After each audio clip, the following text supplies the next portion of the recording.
Shalom, salam sehat. Kembali lagi saya ingin mendorong bagaimana pendekatan-pendekatan kontekstual teaching and learning bisa kita terapkan di lingkungan kita masing-masing. Dan ini berimplikasi terjadinya peningkatan kualitas layanan kita. Maka dalam proses pembelajaran, mulai dari perencanaan sampai evaluasi, fokuslah kepada bagaimana menjadikan siswa aktif terlibat dalam seluruh proses pembelajaran. Bukan sekedar menerima informasi secara pasif. Mau suka atau tidak, mereka duduk diam dengar. Dan ini memang menyengsarakan. Yang kedua, bagaimana siswa bisa belajar melalui teman, melalui kerja kelompok, diskusi, saling koreksi secara positif. Daripada sekedar pendekatan klasikal di mana sering hampir tanpa ada kontak dalam proses menemukan kebenaran-kebenaran atau mencapai kompetensi yang diinginkan. Kemudian pembelajaran mesti harus dikaitkan dengan kehidupan nyata, kebutuhan-kebutuhannya. Jadi bukan sekedar sebuah teori yang abstrak dan sering mengawan-awan. Kemudian perilaku siswa baik memang kemudian dikembangkan dengan cara pembiasaan atau menjadikannya menjadi sebuah tradisi, sebuah budaya, tapi mungkin baik juga harus kita mengembangkan bahwa perilaku itu dibangun di atas kesadaran diri. Karena itu perilaku yang tercipta memang muncul dari sebuah kesadaran yang muncul dari dalam diri peserta didik. Walaupun pembiasaan itu juga penting, tapi seringkali pembiasaan ketika di sekolah itu, ketika dia pindah ke jenjang lain, ketika pembiasaan itu tidak ada, maka nilai-nilai itu menjadi hilang, kebiasaan itu menjadi hilang. Maka mesti muncul dari kesadarannya. Kemudian keterampilan-keterampilan yang selama ini kita buat dalam bentuk latihan-latihan, dasar-dasar pelatihan, itu memang penting. Tapi mungkin kita perlu menambah dengan atas dasar pemahaman. Sekali lagi, pemahaman menjadi kata kunci untuk suksesnya kita mempersiapkan anak-anak kita. Kemudian, hadiah yang Bapak Ibu Guru beri kepada perilaku baik dari anak-anak, selama ini dengan pujian atau dalam bentuk nilai-nilai yang baik, itu memang baik. Tapi alangkah baik, kita juga mulai mengembangkan hadiah untuk perilaku yang baik dari anak, itu adalah kepuasan diri dari siswa mengikuti seluruh prosesnya. Maka menjadi penting evaluasi setiap selesai sebuah aktivitas belajar. Anak-anak harus dengan jujur mengatakan dia senang, sedih, marah, kecewa. Ini menjadi vitamin bagi guru untuk melengkapi keterampilan-keterampilannya. Teristimewa pendekatan dan metodologinya. Kemudian, dan ini menjadi penting, seorang siswa tidak melakukan sesuatu yang buruk, misalnya ikuti tata tertib, hanya karena takut hukuman. Mungkin baik untuk bukan sekedar karena takut hukuman, tapi karena dia sadar betul, masuk dalam pemahamannya, dalam kesadarannya, bahwa hal itu memang tidak baik. Nah, ini menjadi penting dalam pendekatan kontekstual.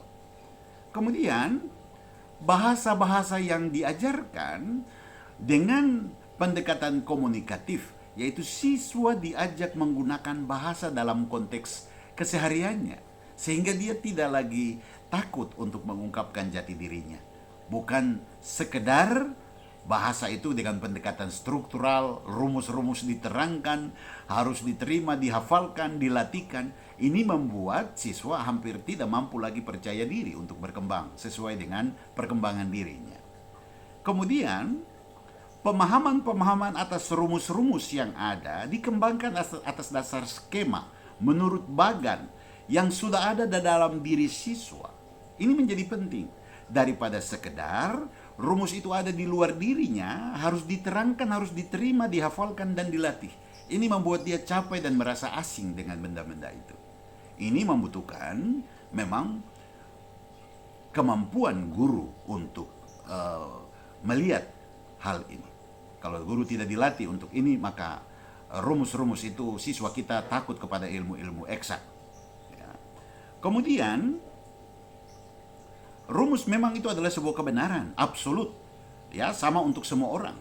hanya ada dua kemungkinan, yaitu pemahaman rumus yang salah atau pemahaman rumus yang benar. Itu memang benar, tapi menurut saya pemahaman rumus itu relatif berbeda antara siswa yang satu dengan siswa yang lain. Sesuai dengan skema dalam diri siswa itu sendiri. Ya. Jadi ongoing process of development. Ini butuh betul-betul Bapak Ibu Guru keluar untuk mendalaminya. Kemudian, kalau selama ini siswa secara pasif menerima rumus yang diajarkan atau kaidah-kaidah terkait dengan membaca, mendengarkan, mencatat, menghafal tanpa memberikan kontribusi ide dalam proses pembelajaran, harus kemudian kita coba meningkatkan menjadi siswa menggunakan kemampuan berpikir kritisnya, terlibat penuh dalam mengupayakan terjadinya proses pembelajaran yang efektif, dan yang penting ikut bertanggung jawab atas terjadinya proses pembelajaran yang efektif, membawa masing-masing dirinya dalam proses pembelajaran. Ini menjadi menarik. Ya. Kemudian pengetahuan yang sifatnya absolut dan pengetahuan yang bersifat final, ini juga pelan-pelan harus kemudian kita konstruksikan. Karena ilmu pengetahuan itu dikembangkan, dikonstruksi oleh manusia itu sendiri. Sementara manusia selalu mengalami peristiwa baru. Ya, ada sesuatu yang selalu baru. Maka pengetahuan itu tidak pernah stabil, selalu berkembang, dinamis. Ini juga penting. Sehingga kita tidak membuat anak-anak tetap di tempat dengan pandangan-pandangan tradisional, sehingga tidak bisa mengikuti perkembangan yang ada. Ya. Kemudian yang juga menarik, seringkali pembelajaran tidak memperhatikan pengalaman siswa. Nah, karena itu penghargaan terhadap pengalaman siswa apapun itu mesti menjadi yang utama dalam kita mempersiapkan proses pembelajaran. Dan saya juga ingin ganggu sedikit Bapak Ibu Guru, hasil belajar yang diukur hanya dengan tes dan ulangan harus kita lengkapi ya dengan aneka cara, melalui proses bekerja, hasil karya, penampilan, rekaman, tes, dan lain sebagainya. Ya. Kalau kita tidak sampai ke titik itu, betul-betul kita memiskinkan anak-anak. Maka dari beberapa catatan kecil ini, saya hanya ingin mengatakan bahwa kita Bapak Ibu Guru harus keluar dari zona nyaman kita. Pertama-tama, kita tidak bisa mengandalkan ilmu pengetahuan yang dulu kita terima. Maka kita harus selalu membaharui pemahaman-pemahaman kita. Belajar dari orang lain. Belajar dari best practice orang lain. Mendengarkan apa kata orang lain. Caranya sederhana, membaca buku. Membaca buku berarti kita sungguh-sungguh terlibat dalam pemikiran-pemikiran orang. Ya. Kita mendengarkan ceramah, mendengarkan lewat Zoom meeting, presentasi-presentasi yang hebat akan menambah wawasan kita.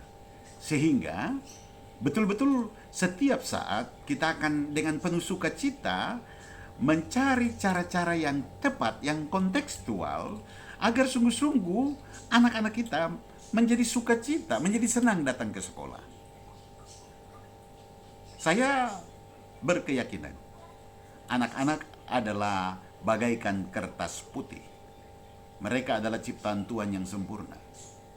Bapak Ibu Guru mesti membantu mereka menulis lembar-lembar mereka dengan tinta cinta kasih.